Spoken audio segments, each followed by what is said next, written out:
that he talked about neighborly behavior throughout, the Sermon on the Mount. He talks about it in the parable of the guy that's on the side of the road that's beat up and mugged. And who is my neighbor? Is it the Pharisees that walk by and they say, be well, or is it the guy that takes a few denarii and puts this guy up in a hotel so that he's healed up? Right? We know what a neighbor's supposed to look like. We know what a Christly neighbor's supposed to look like, and it certainly isn't somebody that knows everybody's getting stolen from and says nothing.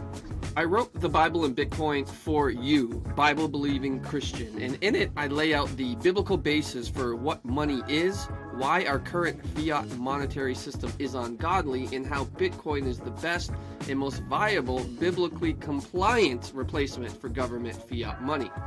There's even a small group study guide in the back with additional resources to study with your church small group. Get it on Amazon or pay with Bitcoin at thebibleandbitcoin.com for a discount. Welcome to another episode of the Bible and Bitcoin podcast. I am your host, Alan Armstrong, aka Pastor Coin, and today I have Brian DeMint as our guest. He's the author of Bitcoin Evangelism and Parallel, the Bitcoin Social Layer. Are those the only books you've written, or have you been co-authored anything else, or am I missing something here? Those are my two. Those are the only two that they would allow me to write. So that's it so far. But Wait a minute, who's they? I'm just trying to act like there's an oppressive power structure out there trying to hold me down. It's just these are my first two. I started writing a couple years ago, and so my breadth of experience is just now coming along. So yeah, I'm fairly new to this game. Awesome. Well, you've had some success and great reviews, and I've enjoyed your writing. So the Lord bless your continued endeavors there. So before we get into any meat and potatoes of this, I got to ask the fundamental question. Your newest book, Parallel, talks about the Bitcoin social layer. Now that may seem like a strange phrase. The Bitcoin social layer? What? So please explain. What is the Bitcoin social layer? Yeah, unfortunately, nobody can be told what the Bitcoin social layer is. You have to find out for it yourself, kind of like the Matrix. But no, for real though, it is one of those things where, and I do joke around saying that. Obviously, I can explain it, but experiencing the Bitcoin social layer actually does the best job of helping one understand it. Right? Outside people who don't interact with Bitcoin, don't interact with Bitcoiners, probably don't quite get it. It seems a little foreign. It's like, well, why do these people who care about sound money? Why is there such a synergy amongst these people coming from different backgrounds, coming from different walks of life, different countries, all sorts of things? There's a big reason, or there's many reasons for the Bitcoin social layer, but I think Knut Svanholm does probably the best job of summing it up in the introduction of the book. So Knut Svanholm, the author of Everything Divided by 21 Million and several other really good Bitcoin reads, and Daniel Prince, those two gentlemen helped co-author. They each wrote a chapter of this book, but Knut Svanholm writes the first chapter of the book talking about Bitcoin being the people. And this might sound really inflammatory, and hopefully it is. Hopefully it is a little, it gets under the skin of some people, maybe perhaps the uninitiated. But his conclusion is that without Bitcoiners, Bitcoin is literally just zeros and ones, or ones and zeros, right? Without somebody to wield the sword is an inanimate object, right? Or the shield, I guess, in the case. That might be a more apt analogy for Bitcoin rather than a sword. Maybe it's a shield. And so, yes, this amazing discovery made by Satoshi Nakamoto, and perhaps whoever helped develop Bitcoin along the way, it would ultimately be in vain if it weren't for the Bitcoiners. For the Christians out there, we kind of inherently get this, right? There's God's word, and God is certainly sovereign and all powerful, and God can do whatever he wants in the world by whatever means he wants, and yet he chose people to be the hands and feet of his word. We are commanded to go out and be the hands and feet of that. And now Bitcoin is certainly less important than God's word, but it is still very important nonetheless. And so Bitcoin loses its relevance without Bitcoiners, without the layer zero, as I like to call it. The layer zero of Bitcoin are the Bitcoiners. Then you have the base layer of Bitcoin, layer one, and then you have, Lightning or Liquid or whatever your layer twos. So without that layer zero, without that substrate, Bitcoin ceases to be relevant. If there was nobody placing value on Bitcoin, then Bitcoin would be valueless. And that's perhaps hard for some people to hear, but it's the direct truth. And so the point of Parallel is to hopefully empower the Bitcoiner to understand his or her role in the Bitcoin, the journey of Bitcoin, right? If Bitcoin is going to make the world a better place, then you need people to help facilitate that and to I guess grease those wheels to make that happen. And so yeah, Parallel, I think, is for as much as we go into propaganda and programming and how the darkness of the world can be, it's a very optimistic message, because at the end of the day, the idea is you can push the wheels of history forward in very small incremental ways, and you have the power to do it in the next 5 minutes. You can do it right now. And we go into a variety of ways in which the Bitcoiner can do that. So we know what a Christian is, I guess. Well, some people do, but there are ways we can tell.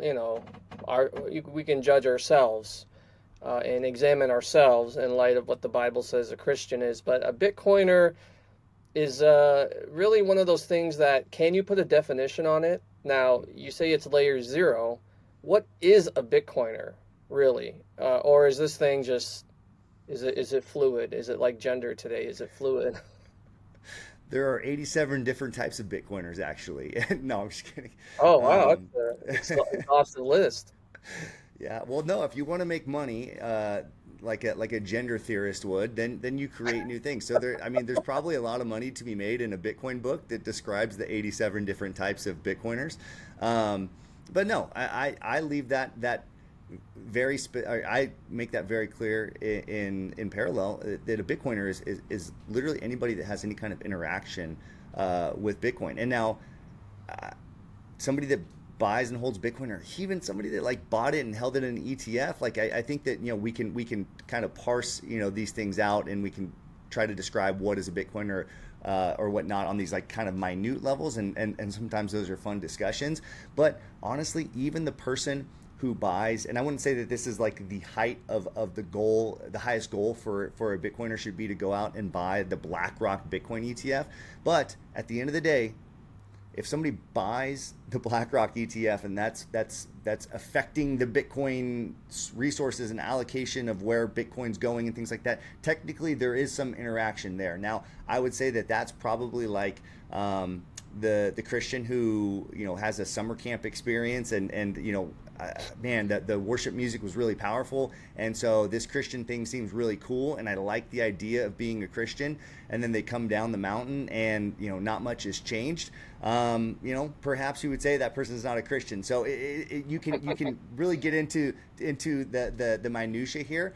But I think that most of us who are going to Bitcoin conferences that are working in this space in some capacity, or somebody that's holding their own coins in self-custody, that would be somebody that there's no restriction on that person as a Bitcoiner. Now, somebody that's out there spending their Bitcoin or accepting Bitcoin in the parallel economy, those people are the ones that are moving it forward to the greatest degree. In the same way, amongst Christianity, there's missionaries and there's pastors, and there's kind of like that benchmark for, wow, those are the super Christians, right? Well, clearly there's not super Christians, but there's people who are faithfully pushing the kingdom, God's mission forward more than others. And then there's other people that are kind of passively sitting there on Sunday.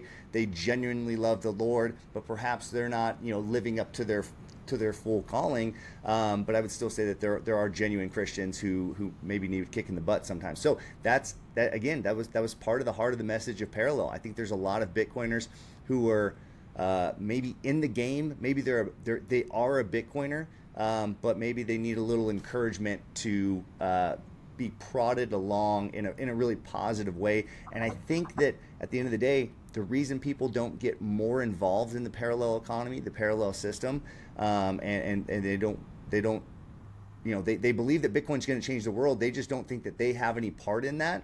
What I would tell those people is that it is so easy. There are literal micro decisions you can make every day. And now if you're buying and holding Bitcoin, you've already made a decision that's disempowering the existing monetary forces in the world. So you've already done step one, but people just don't know how to act beyond that. They think that, wow, if I'm not going to be a Bitcoin business, or if I'm not going to develop the next brilliant Lightning wallet, then I have no place in Bitcoin. And there are many other ways to participate that don't take that level of effort or that level of expertise. I'm going to start calling fake Christians ETF Christians from now on because of this interview. No one but you will understand it, and those who've listened thus far, but let's make that take off. Don't be an ETF Christian. Be a cold storage Christian. Right? Jesus said, I want you to be hot or cold. Be cold in this instance. Oh my gosh, that's hilarious. I love that. That's freaking funny. Yeah. So, as we're talking about Jesus and faith, does your faith in any way in Jesus inform your work? Or how, maybe I should ask it this way, how does your faith in Jesus inform your work in advancing the Bitcoin social layer, so to speak? Yeah, absolutely. I think that's the deepest portion of my conviction in Bitcoin is because of my conviction in Christ. And I think like many people, I have a deep sense of justice. And when I see my neighbor or my family being taken advantage of, I have a hard time standing for that. Now, my family, almost everybody in my immediate and extended family has been orange pilled at this point and are holding Bitcoin and cold storage and, doing the appropriate steps. So I feel confident that my extended family and most of my friend circle are not being taken advantage of by the Federal Reserve to the same degree that they were before, because they still hold some cash. They are still being stolen from to some degree, I guess. But for my church, for my larger community of the city I live in, the community I live in, I walk around and I'm constantly seeing my people that I care about being robbed. It's insidious because they don't know it's happening. And in the same way that if I were to walk out in front of my house and my neighbor were being held up at knife point, I believe it would be immoral and unchristian of me to just walk back in my house and just ignore it. And say, well, my family's safe. That guy's not going to come over here. Or if he does come over here, I'll call the police. I believe that as a neighbor, I'm commanded to do something, right? I don't need to go over there and try to confront this guy and put my life in danger, which I believe, I hope that I would. I hope that I would be man enough to step up and help my neighbor in that capacity. But I can call the police, right? I can shout at the guy, hey, get away from him. I can do something to raise awareness. It doesn't have to be this big heroic moment of I've got my concealed carry permit on me and I go over and I draw a weapon on this guy, or I decide to, face a mortal situation and go hand-to-hand combat with this guy, right? It can be as simple as saying, hey, did you know that like there's somebody watching, right? Hey, just so you know, somebody's paying attention to this crime you're committing. Maybe my neighbor doesn't know. Maybe he has his back turned and he's working in his garage and the guy's walking up the driveway with a knife drawn. Just as something as simple as, hey, Joe, watch out. There's a guy with a knife coming after you, right? I'm doing something to protect my neighbor. And I see the mission of Bitcoin is no different. Every single person I know, you live in a different country than I do, but you are under the same monetary forces of central banking that I am and the people I love, and everybody around the world. I don't know anybody except for in El Salvador, I guess, that isn't under those forces. And so pretty much anybody in the world, in the same way that everybody in the world has this one thing in common, that they need to hear the message of Christ, like that applies to every corner of the world. Doesn't matter what political jurisdiction you're in. Because of central banking, every political jurisdiction that people are in anywhere in the world, again, except for maybe one little tiny country in South America, they are under the oppression of theft, which is strictly talked against in the Bible, not only in the Ten Commandments of thou shalt not steal, but Christ said that he talked about neighborly behavior throughout the Sermon on the Mount. He talks about it in the parable of the guy that's on the side of the road that's beat up and mugged, and who is my neighbor? Is it the Pharisees that walk by and they say, be well, or is it the guy that takes a few denarii and puts this guy up in a hotel so that he's healed up, right? We know what a neighbor's supposed to look like. We know what a Christly neighbor's supposed to look like, and it certainly isn't somebody that knows everybody's getting stolen from and says nothing. Yeah.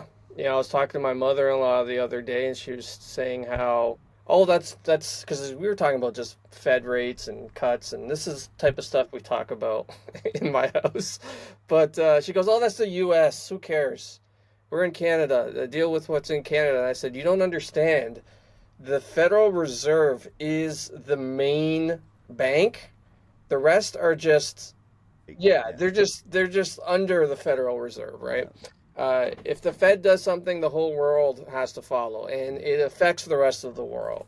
And so that's one of the biggest things I found in my studying with Bitcoin. What really got me being such a maxi, I guess, was that, wow, not only is my neighbor, my literal neighbor next door being affected, but my neighbors across the whole world are being affected. And most of them, it's very, very negative. Poverty and war and death and just destruction. It's very, very, very insidious and evil.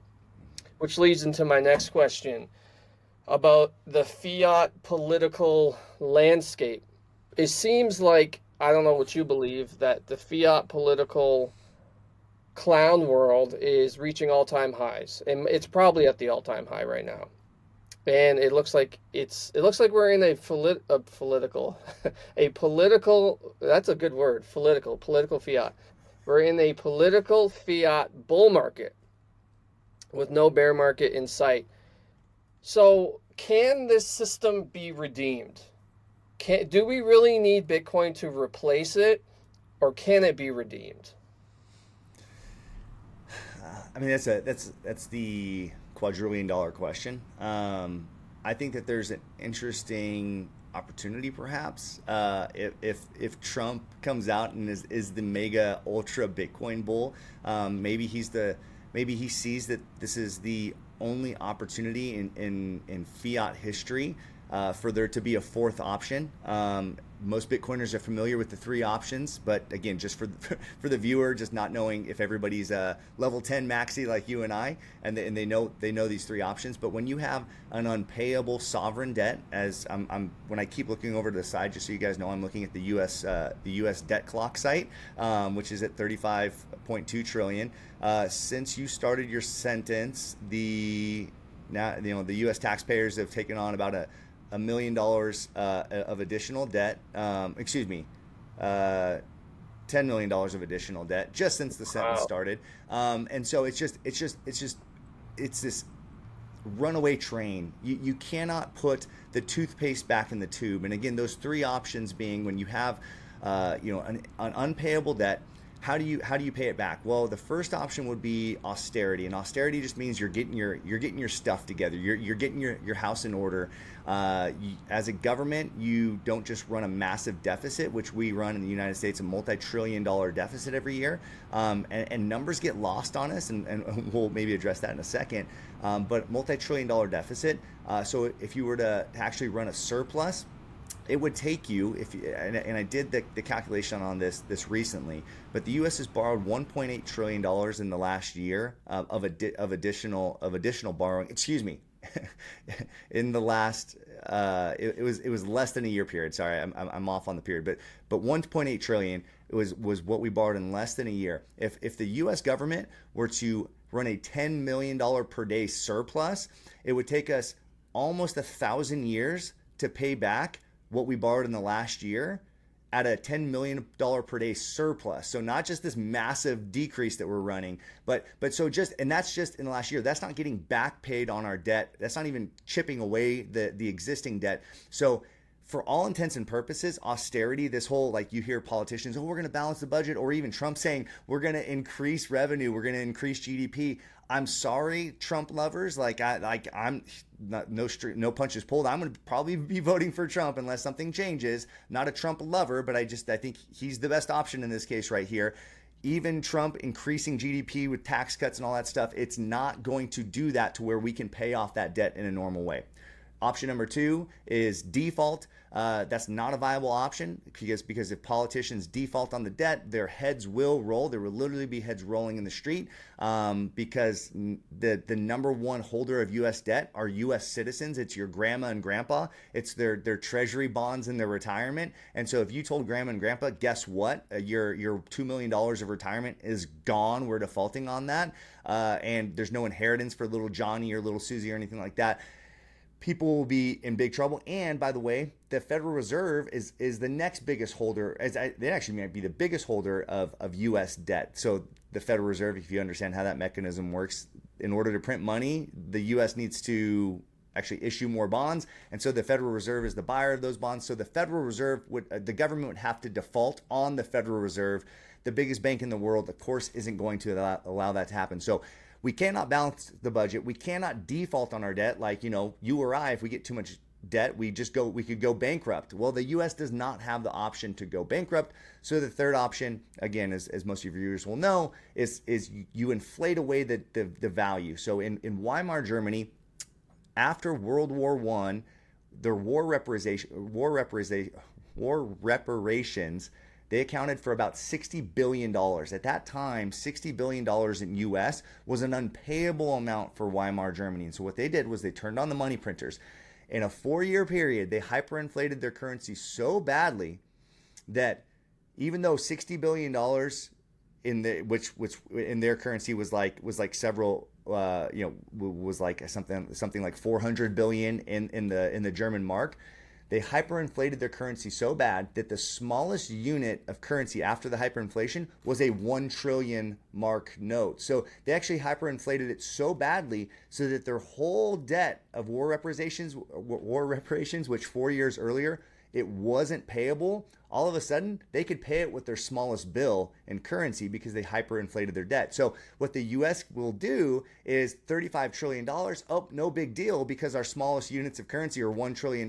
So let's just boom, raffle off, 35 units of currency and we're paid off. That sounds crazy and it sounds not realistic, but that is how systems break and then reset. That's just how the process is worked every single time. Now, sorry for the lengthy explanation, but for those who don't know it, that's good to run through it. Now, Trump is seeing there might be the emergence of a fourth option for the first time ever because you have a finite asset in Bitcoin and you have an infinite supply currency in the US dollar. Now, what he could say is, yes, let's continue to run up the national debt by buying Bitcoin. What you actually could potentially mathematically do is you could buy Bitcoin up at such a pace that even though inflation will go up on your US dollar, the price of Bitcoin, because it's so slim, the pool of dollars is so big so that if you bought, say, $10 trillion of Bitcoin, $10 trillion coming out of the US dollar pool doesn't actually affect the market capitalization of US dollars and inflation that much,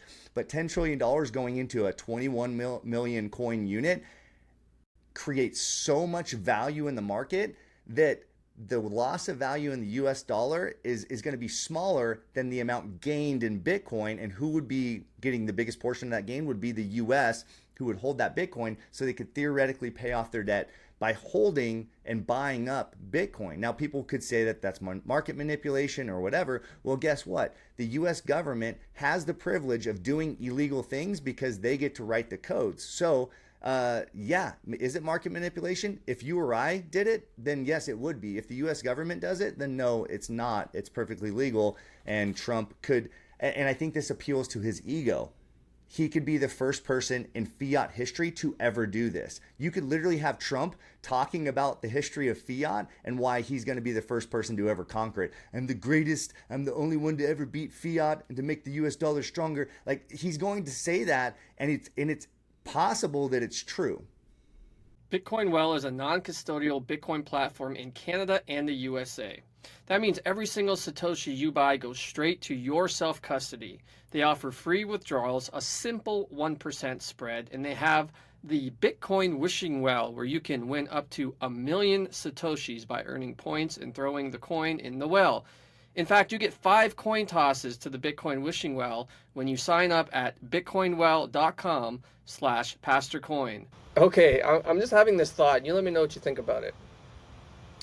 In this context, would it not be the most moral and ethical thing for the U.S. government to just print money and buy Bitcoin?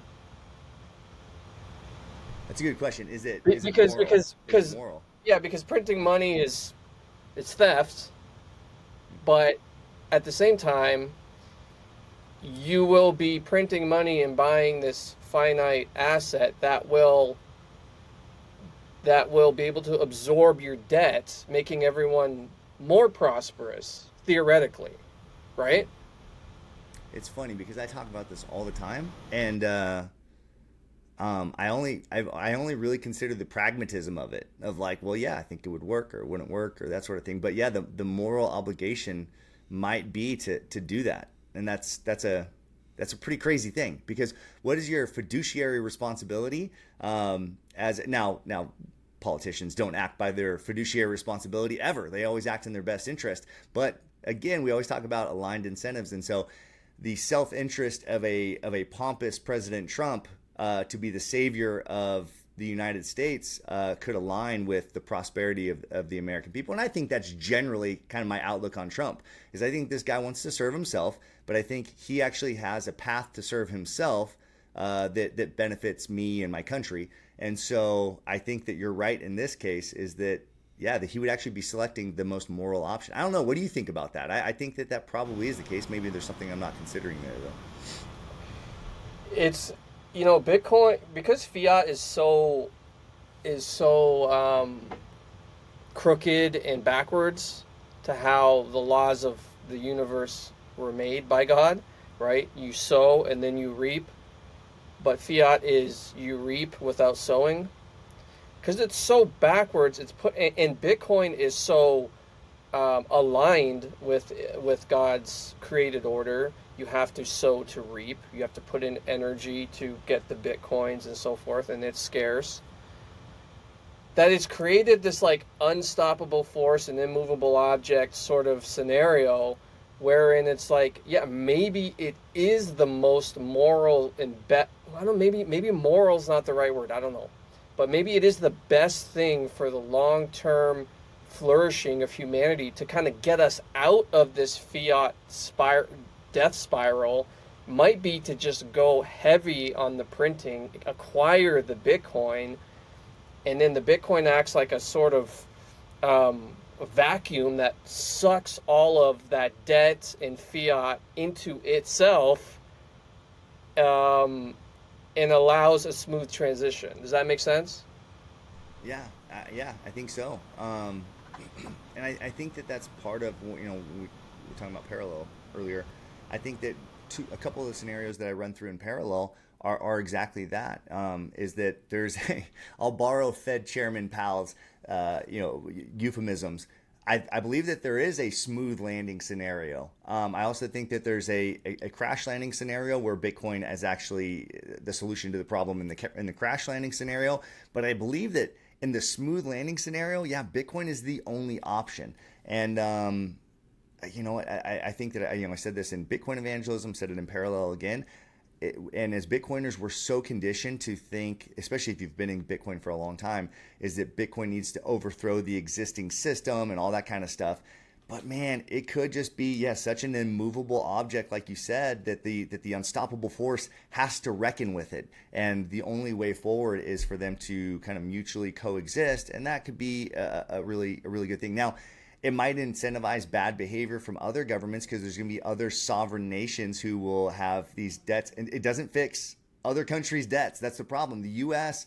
and maybe some of the other major economies are the only ones that would be able to do this. It would be a literal cheat code for the U.S. to do it one time in human history, and then we've shot our shot. It's like a musket. You get one shot with it, but in this case, you actually don't even get to shoot again ever. But think about it: if a African country wanted to do this, they won't have the buying power to have Bitcoin get bought up at such a rate that Bitcoin goes up in value faster than their inflation goes up. Nobody else would be able to do this except for the United States.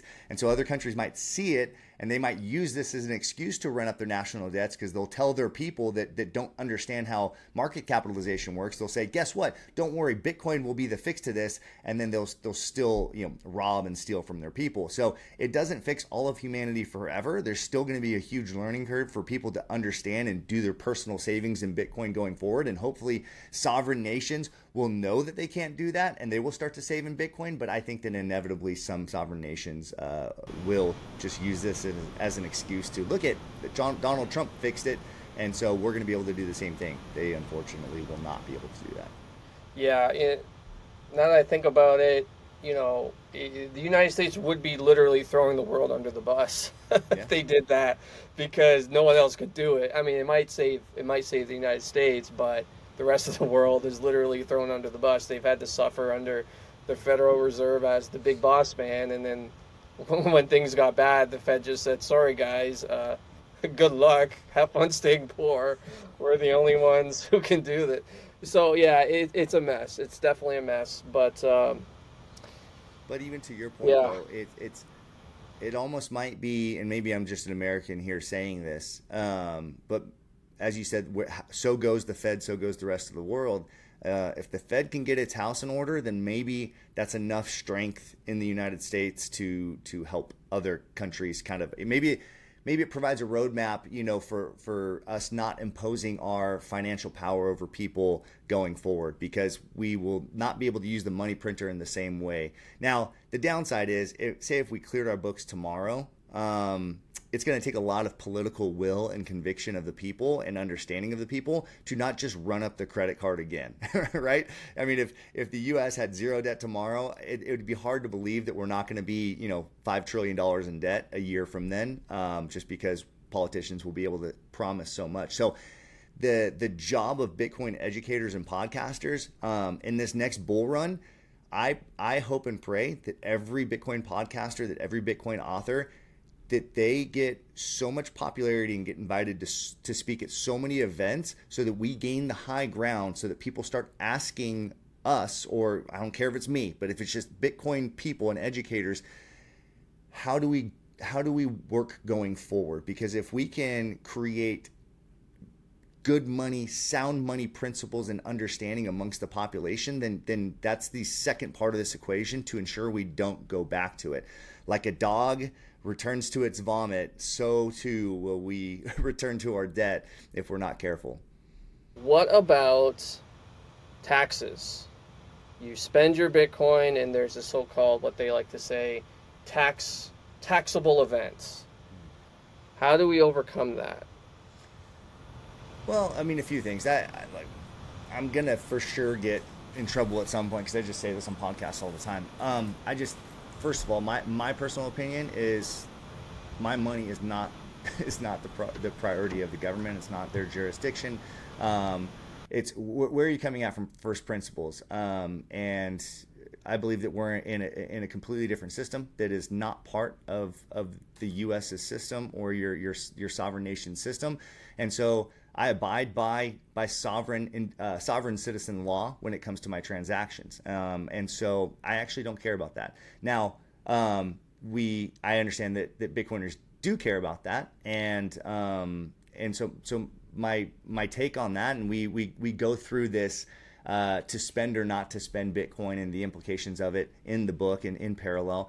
But if that's seen as I don't want to have to keep track of my transactions, and I don't want to have to do the accounting side of it. Well, then, have you never run a business? Okay, maybe you haven't. Have you never had to, take care of your own taxes? Maybe there's a slight bit more of work to do. But the other complaint from Bitcoiners is, well, there's not that many places to spend my Bitcoin. Well, so you're telling me that you're only talking about a few transactions throughout the year that you're worried about keeping track of the tax implications. So you got to have it one way or the other. Are there not many places to spend Bitcoin so you don't get to spend it that often, or are there so many transactions that it's a headache to keep track of it? I find that most people, it's almost like when you're talking to an atheist, they kind of just make these arguments that they've heard before, but those aren't the real reasons why they don't follow Christ, right? They just, oh, well, I don't understand how a loving God could allow for evil things to happen. It's like, well, is that really the thing that's holding you back, or is it because you want to go out and you want to go have sex with all the women you want? Well, like that's the real reason. So, and it's the same thing with spending Bitcoin. Do you just want to hold your Bitcoin because that's cozier and easier, and US dollars are easy to use and you know how to do it? Or are you coming up with this excuse? I find that most people, they're like, yeah, you know what? Actually, it's probably not that hard to keep track of it.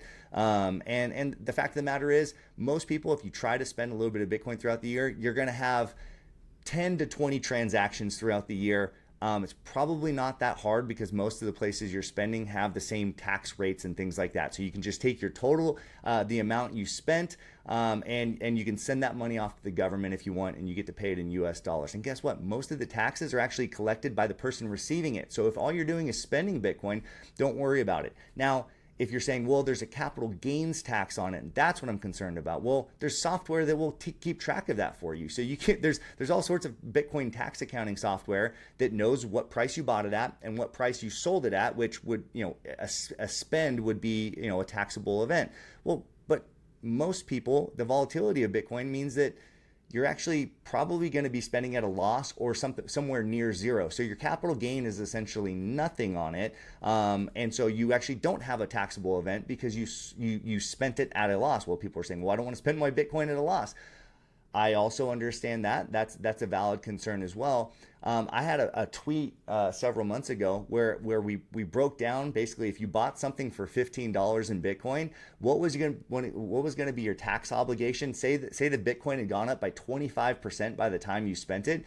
Your tax obligation on that transaction was going to be something like 3 cents. I mean, your tax obligations are minute and irrelevant. So if you want to add up a bunch of 3-cent transactions throughout the year and pay, 30 cents, 40 cents to the US government at the end of the year, by all means, be a good citizen and go ahead and do that. And I'm not saying this from a high and mighty pompous place, but I think most IRS agents, as much as they believe in the tax code, are probably going to laugh when they see you send a check for 40 cents to the US government.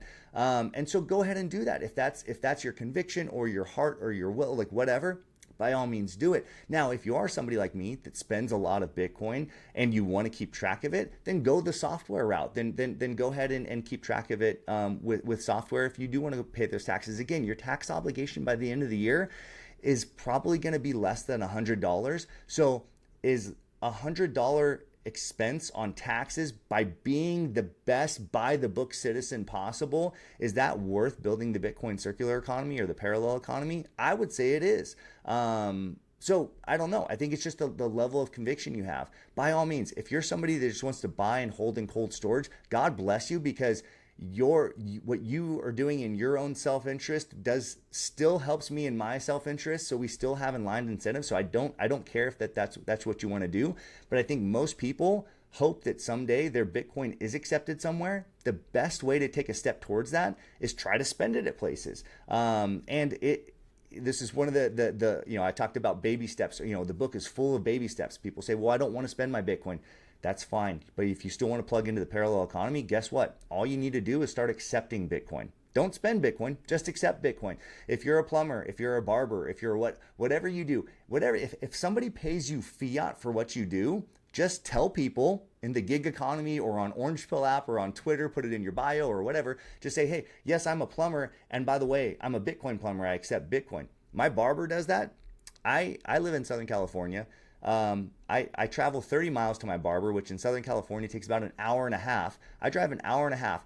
This barber, he's good. I like my barber, so he does a good haircut. But I also got guys down the street that do good haircuts, but they don't accept Bitcoin. So my barber gets all of his fiat customers from about 5 miles around, and then because he's on Orange Pill app, he's getting these customers from 30 or 40 or 20 miles away that are willing to drive further because they want to spend their Bitcoin. They want to interact with Bitcoin people. So we have a chapter on that. It's called The Cheat Code.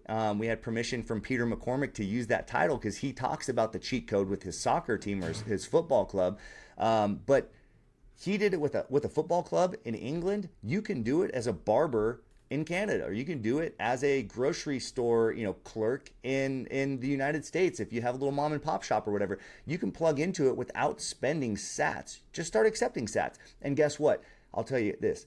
It's a lot easier for some reason to spend sats you've earned rather than sats you've spent fiat on for whatever reason. There's no difference, but I've just seen that like it's easier for me because I actually, if you've seen me do sats giveaways on Twitter, those are all sats that I've mined with SAS Mining. Like I get mining rewards from this like hosted mining service called SAS Mining, and that's what funds my sats giveaways. It's a lot easier for me to like mentally parse out, like I can give these sats away because I've mined them. I don't know what it is about that, but it's just easier to spend those sats.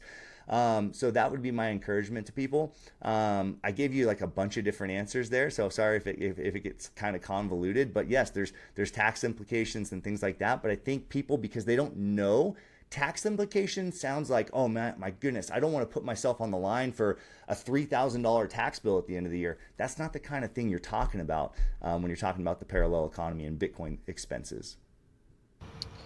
Couldn't you hypothetically just spend and replace and be at zero? I mean, just go to your exchange, whatever you use, and most of them have Lightning by now, and just go ahead and buy the amount, and you're done. It's zero, right? Yep. Or it might even be a loss because of the margin. So you would get a tax break on those all those transactions. If Bitcoin's volatility, if Bitcoin went down by even 0.001% during that time, or was still at zero, like you said, there's absolutely no tax incurred. If Bitcoin goes up by 1% in that time, again, it's a capital gain on the amount you gain. So if you were buying $15, $20 worth of Bitcoin to make it, to purchase a sandwich for lunch or something like that, and Bitcoin went up by 1%, you're not paying 1% of $20 to the government. You're paying whatever your capital gains rate is, 40% of 1%. So you're paying 40 basis points on the increase. So you're talking about something that's like a penny or two of increase, even in the event that something increase. So your taxable, the tax implication of that is very, very small. So worst case scenario, you're talking about something that's pretty insignificant, but spend and replace, I think, is the way to go. I think that's the most pragmatic thing to do. And guess what?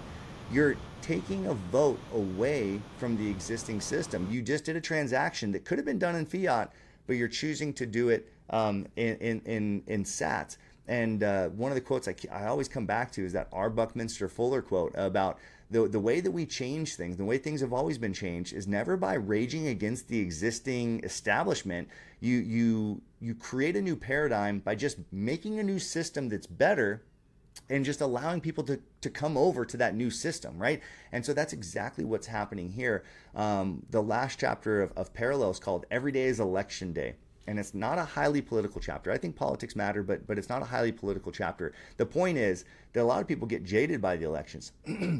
Oh, there's only an election every 4 years for an executive, or every, November I can vote, but my vote feels kind of inconsequential. Well, maybe that's true. Maybe you get to vote once a year. Maybe you only vote once every 4 years, or maybe you don't vote at all. But a vote in the economy is far more important than a political vote. And so the example I use is this. Imagine there's an election with 100 million people in the election. 51 million vote for candidate A, 49 million vote for candidate B. Well, guess what? The guy that got 51% of the vote, the very next day, he gets 100% of the power. It's a zero-sum game. 49 million votes literally did not matter the very next day. Now, this isn't to say, oh, your vote doesn't matter. But the point is, after the election's over, the no votes matter zero. Those don't matter at all. Now, in an economic vote, say you have a beer company that decides to put like a trans person on the can. If they did $100 million in sales last year, but then this year they only do $51 million in sales, all 49 million of those no votes, every one of those hurts them. Every one of those has an influence of power. So your economic votes are far more valuable. And guess what? When you spend in sats, your vote actually has the power of two. Because if you bought that sandwich in sats, what you've done is you've taken one vote out of fiat, and then you've added one vote to the parallel economy. So not only is it a more influential vote because it's a financial vote, it actually has the power of two: one from the old system, one for the new system. And I think when people start to grasp the power that comes along with just making incremental small votes for the parallel system, man, guess what? If we all do a few of those votes every day or every week, after a year, we've made millions and millions of votes for the new system, and it was painless. And it was actually kind of fun. Like sending a Lightning transaction is fun, but at the end of the day, it almost costs you nothing. It's very painless, and you're literally changing the world by doing it. There's nothing more exhilarating. Maybe that's an over-exaggeration, but there is nothing more exhilarating than receiving Bitcoin for a product or service. When I get paid in Bitcoin, it's just different. It just hits different. I haven't really bought Bitcoin much in the last year. I've been being paid in Bitcoin more than I've actually been buying Bitcoin. And it does hit different. It just, there's something about it. If you've never been paid in Bitcoin, try it. There's something you can do. There's all types of apps where you can even convert your fiat paycheck and stuff. Just try getting paid in Bitcoin. You will not regret it. So you actually answered my next question. So let's go ahead and wrap up with this question.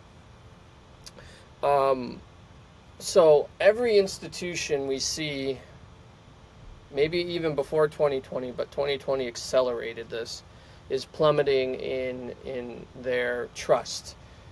Medicine, education, law enforcement, you name it. These institutions we used to trust are at all-time lows for trust. Nobody trusts them anymore. How does the Bitcoin social layer then, or does it bring trust back to these institutions, or is it going to just totally create a parallel situation where maybe it even obsoletes some of these institutions? Yeah, I think it obsoletes them. Now, there's always going to be there's always going to be a industry for medicine, for example. Now, that doesn't mean institutionalized pharma is that industry. But again, we cover this in parallel. We talk about how opting out. Like I just made that point about voting for the sandwich with sats instead of dollars. We do the same thing with our medical practices. I grew up in a family that was very much a fan of Western medicine, and if I had a cold, my mom took me into the doctor. The doctor would say, "Hey, it's a virus. Here's some antibiotics." And it's like I always remember taking antibiotics for my viruses. Turns out antibiotics don't do anything for viruses. Why do doctors prescribe antibiotics? Because they're for bacteria. Why do they do them for viruses? Because people go into the doctor, and we were programmed that when you're sick, you go to the doctor. There's a copay there. There's a pharmaceutical transaction there. And so we've just empowered this industry that's not actually improving my health. Except, if anything, it's actually counterproductive to my health, because my microbiome, which is a huge part of my immune system, is actually being diminished because my microbiome is a lot of bacteria. And so my gut health is being diminished, one of the very things that I need to actually get healthier. So it's not only costing us money, we're empowering a system that's proactively mitigating our health. And so as we opt out of that, next time that I get sick and I don't go to the doctor, guess what? And I'm not saying like, oh, you're sick with cancer. I'm saying when you have a cold, you have a sniffle, when you choose not to go to the doctor and beg them for some sort of prescription, or when you I do jiu-jitsu. When I hurt my knee or I hurt my ribs and I decide not to go to the doctor, I want to see, okay, like let me process through this. And I'm not talking about I blew out my ACL. I'm talking about I got a sore knee. I could go to the doctor and he would prescribe me some pain medicine. I can do that. But every time I don't do that, and all I've done is nothing. Like, granted, I'm not actually doing anything. I'm just not going to the doctor. I'm taking a vote away from that medical establishment. Now, say my back is still hurting because it's still sore from jiu-jitsu, and I decide to go to a chiropractor and actually like physiologically alter the problem so that I'm actually getting healthy, as opposed to going to my doctor for pain management. So I'm never fixing the problem, but I'm just kind of getting on this endless cycle of pharmaceutical drugs. By the way, I'm very passionate about pharmaceutical drugs. My dad died of a drug overdose. He was a drug addict because of pain medicine leading to street drugs and things like that. So I'm very passionate about this, and it comes through in the writing. But that type of system, so yes, is holistic wellness of treating the underlying cause and not just managing the systems or the symptoms. Is that a parallel system? I think to some degree it is. Now that's not new, but it's a parallel system. There's Western medicine and there's holistic medicine. Same thing for diet, same thing for food, for all these things. So I think that Bitcoiners tend to gravitate towards those healthier food options too, that we're not going to Tyson's food because they have insect meat in it now. Now, I believe that that's the development of a parallel system. Now, let's say that if everybody does go to a Bitcoin standard, I actually do think it fixes a lot of those problems, even for the institutionalized places. Because guess what? COVID, for example, would not have happened. Now, I'm not saying this disease that was out there, that still would have circulated and, whatever, it would have ran its course. I'm saying COVID, when we think of COVID, what COVID was, lockdowns, masks, mandates, all sorts of things like that. People hating each other, just the visceral impact we have to the word COVID. COVID would not have existed if it wasn't for the existence of a central bank. And you think about it, and I stand by that statement. That's not hyperbole. If you told everybody you have to stay in your house, you cannot go to work, you cannot go to school, you cannot provide for your family. If you told people to do that, and you also didn't at the same time bribe them with stimulus checks and bribe them with free unemployment benefits, and you didn't bribe businesses, hey, we'll give you 3 months of payroll just to shut your mouth and go shut down. And by the way, we'll give you a $1 million loan for almost 0% interest just to finance your business operations. If you didn't bribe people with money, not money that came in from tax revenues, but money that was solely created by what the Fed specifically said was it's just a few strokes on a keyboard. Don't worry, it's just a few strokes on a keyboard. If you didn't have that power, if you didn't have unsound money, you could not have bribed everybody to stay at home. Literally, politicians' heads would have rolled, right? People would have been in the streets. They would have been protesting, or they would have just gone back to work and they would have said, up yours, like we're not listening to this, right? One or the other. But because you were able to bribe people and have them stay inside, the system was able to function as its corrupt self. And that is true for every industry. College is a scam because we tell every kid that they can go to college, and so we subsidize college and we ramp up the cost of college because we subsidize it. That comes from central banking. People, why do kids leave college, $120,000 in debt? It's because there's a central bank that allows us to tell everybody, hey, we'll give you a grant to go to school, even though you shouldn't be going to college because you didn't pass your exams and all that kind of stuff. But we want to make sure that our quotas are hit. College is expensive because there's a central bank. Pharmaceutical drugs are expensive because there's a central bank. Opening a business is more expensive because there's a central bank. Everything is more expensive because there's a central bank. And so, yes, would these things be fixed if we went on a sound money standard? Yeah, if there's a Bitcoin standard someday, these things get fixed.